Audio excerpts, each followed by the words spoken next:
marami talagang kulto dito sa Korea. Maging cautious ka kapag may lumapit sa yung tao. Wala siyang pake. Gusto lang niyang kausapin ka.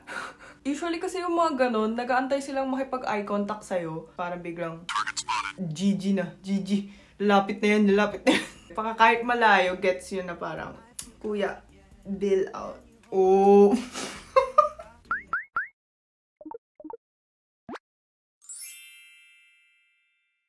안녕하세요, 조언입니다. 안녕. May bala ka ba pumunta sa Korea? Nakaplano na lahat ng kailangan mong gawin? Buti naman.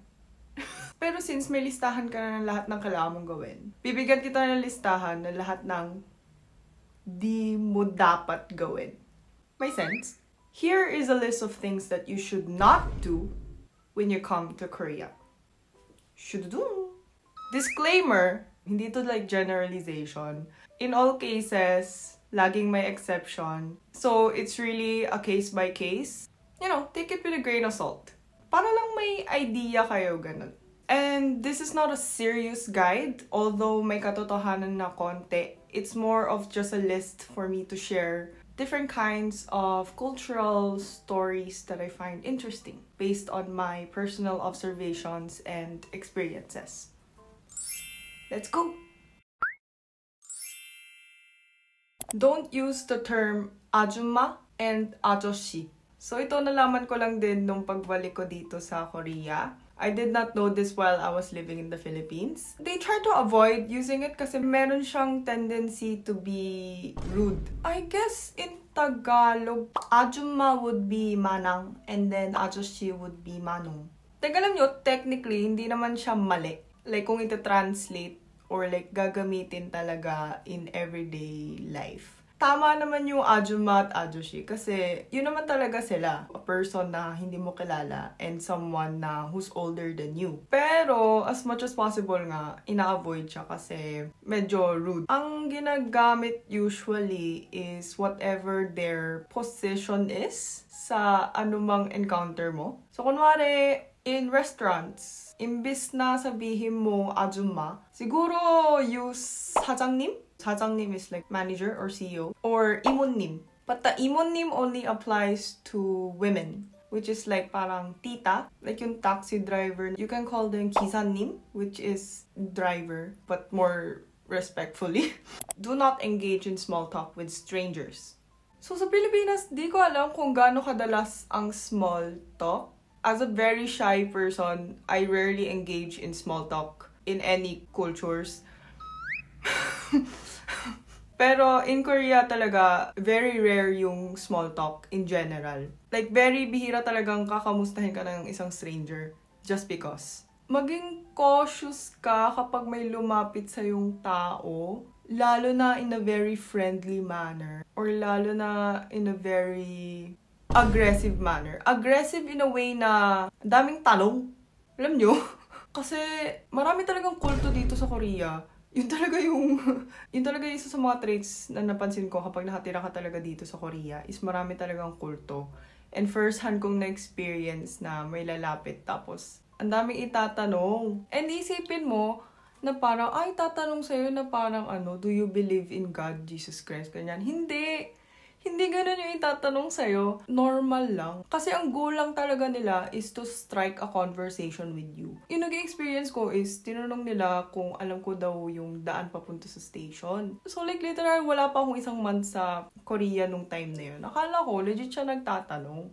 Sabi ko, dun po sa may diretso lang po kayo. Tapos biglang, okay, taga dito po ba kayo? Tapos sabi ko, opo.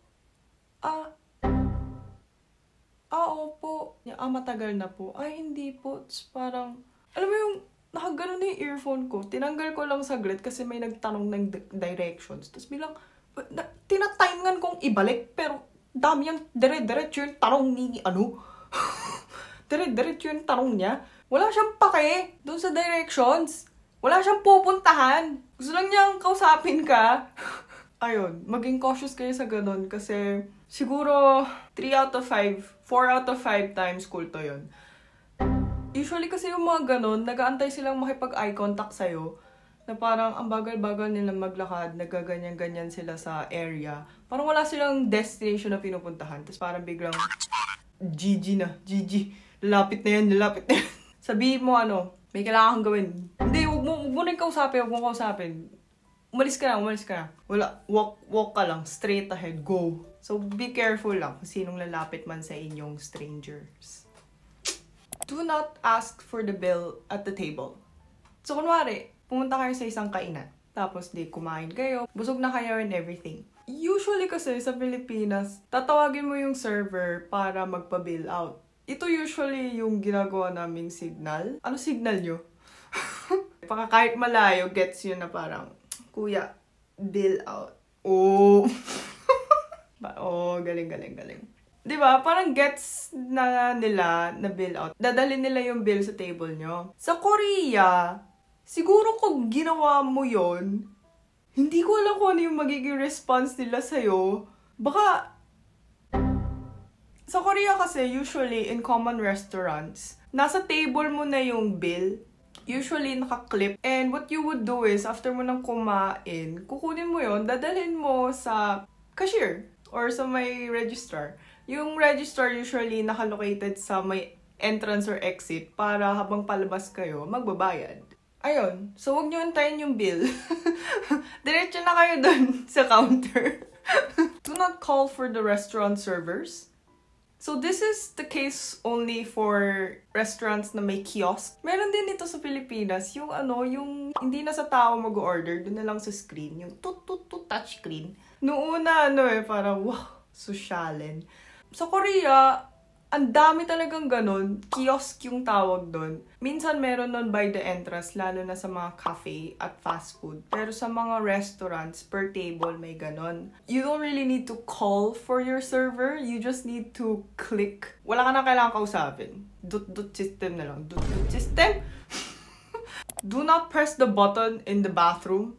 So this one is only for the girls' bathroom. Ngayon ko lang na-realize, wala pala yung button na to sa boys' bathroom. Yung button na to is usually meron per stall in every girl's bathroom, in public restrooms. Emergency button to if you need help. So if you press this, may dadating na tao. Hindi siya flush, kasi di ba minsan may gatong flush? May times na muntikan ko rin i-press yung button na yun kasi it really looks like a flush button. Ay! Buti na lang, no? Buti na lang.